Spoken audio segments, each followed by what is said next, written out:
Le Walir, c'est un village très enclavé. Très enclavé, je fais allusion surtout à la traversée des populations.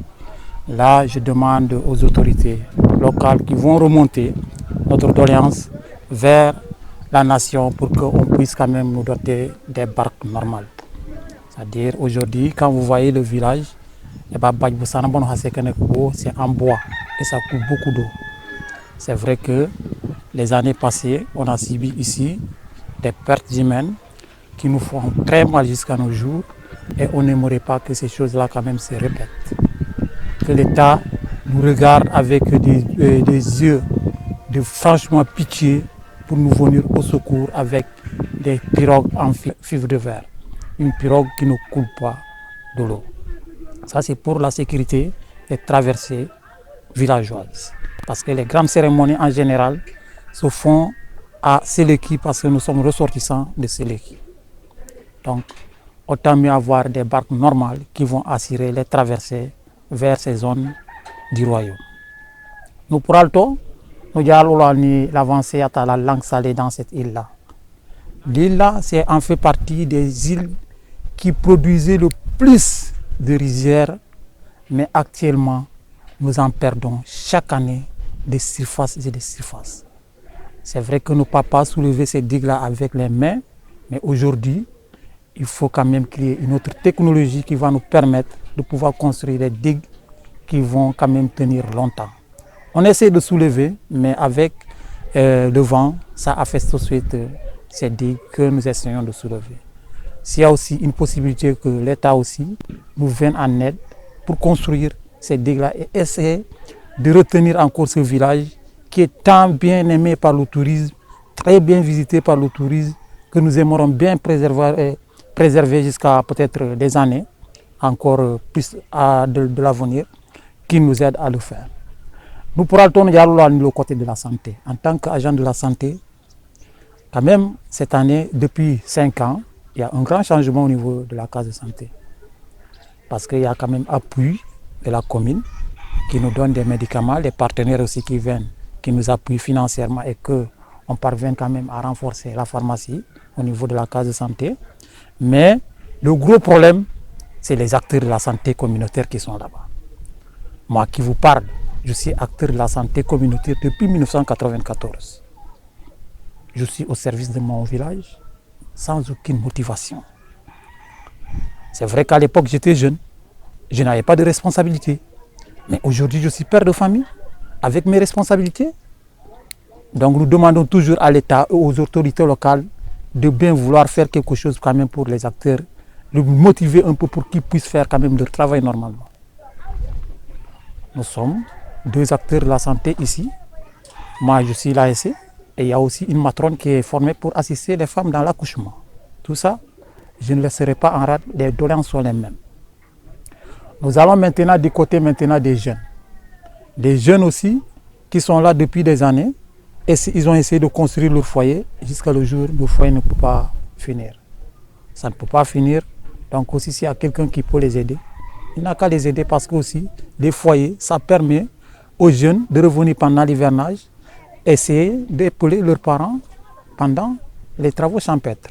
C'est pourquoi celui qui dit peut-être que les foyers c'est un investissement nul, moi je dis non. Ça permet quand même aux jeunes de revenir au village. Et maintenant, du côté de la scolarité, en tant que président du CGE, je pense que mon directeur a déjà soumis quelques doléances, mais aussi aujourd'hui nous avons des acteurs qui font la case de tout petit dans le bénévolat. Et ils abritent cette case de tout petit dans le foyer.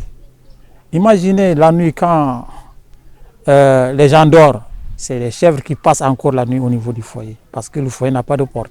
Le lendemain, il faut encore balayer toutes ces urines de ces chèvres et réinstaller des enfants de presque 2 ans jusqu'à 5 ans. Donc, tant mieux de construire une petite case de tout petit qui va quand même abriter ces jeunes-là dans l'encadrement qu'ils sont en train de suivre. Et le Walir aussi, c'est un village dont tu sais que très enclavé, surtout la recherche de la paille. La paille aussi nous fatigue trop. elle nous fatigue. Ça, c'est des choses dont tu sais que ça ne va pas au-delà des moyens de l'État.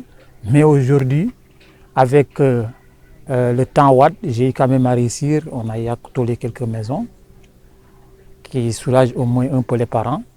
Mais les cases qu'on aimerait quand même conserver en paille, c'est les cases en impluvium parce que c'est cette architecture-là qui attire le tourisme envers cette île. Les toilettes, franchement, ça c'est une chose qu'il faut refaire parce qu'il fut une année, j'ai enregistré des cas de diarrhée franchement extraordinaires. Beaucoup de cas de diarrhée jusqu'à même, finalement, c'était à l'époque du docteur Badian. Il m'a interpellé pour me dire, mais toi là, qu'est-ce qui se passe chez toi? Je lui ai dit, en tout cas, je sais que le problème qui se trouve, c'est un problème qui se trouve au niveau de l'eau de consommation. C'est en somme-là qu'il a envoyé une équipe mobile dirigée par Roger, le doyen Roger. Il est venu, il a fait le tour du village. Après, on a eu à faire la demande pour que nous puissions gagner de cette construction de latrine qui nous a été faite par la Croix-Rouge espagnole en collaboration avec la Croix-Rouge sénégalaise. Mais vous voyez, toutes ces toilettes-là sont tous foutues parce que la manière dont ils ont construit n'était pas la bonne. Aujourd'hui, on aimerait quand même qu'il y ait des gens qui viennent encore nous aider parce que les gens sont en train encore de repartir là où on déposait auparavant nos caca. C'est pas bon parce que ça va chasser là-bas, il y a de la poussière qui tourne et ça va tomber dans les eaux que nous allons consommer, ça amène des maladies diarrhéiques. Tout ça là, si on pouvait avoir encore une aide à ce qu'on nous vienne nous aider pour la construction de ces latrines, parce que c'est par quartier que chaque quartier avait deux blocs, un bloc femme et un bloc homme, mais tout ça c'est foutu. Même l'école, vous voyez, ces latrines aussi ne sont pas bons. Tout ça, c'est des choses qui nous tendons la main à tout bien entendeur qui peut nous aider, qui vient nous aider. Du côté des femmes, là, c'est vrai que depuis des années, on se battait. On se battait parce qu'elles se sont bien regroupées en GIE. Mais malheureusement, elles n'avaient pas quand même un registre de commerce. Mais cette année, je les ai poussées à avoir un registre de commerce. On est dans la voie de faire le NUNEA. C'est pour qu'ils puissent quand même avoir un financement. Parce qu'aujourd'hui, ce n'est pas possible pour eux de faire le maraîchage comme les autres font de l'autre côté. Donc, autant mieux ramasser ces produits halieutiques, les transformer, se faire un peu de revenus et soutenir leur mari. C'est dans cette dynamique qu'on est en train de travailler avec ces femmes.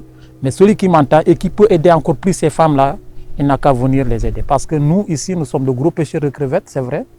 Et parfois, on a du mal pour les écouler. Donc, autant mieux donner ces crevettes-là aux femmes, les acheter, les transformer et les amener à Dakar, revendre et se font un peu d'argent. Donc, je lance appel à toute personne qui nous attend. S'il faut faire quelque chose pour ces femmes, les revalir, qui viennent les aider. Parce que c'est des huîtres qui sont cueillies, c'est des crevettes qui sont cessées. Après, il n'y a pas beaucoup de moyens pour les acheter. Donc, autant mieux leur donner un financement solide qui va leur permettre quand même de rouler, ramasser nos produits et nous autres pêcheurs aussi, nous ne serons pas fatigués. Parce qu'on sait que du coup, quand on revient des ballons, il y aura des gens qui vont rester sur place, qui vont acheter la crevette et la transformer. Voilà le poisson, la transformer et l'amener en ville.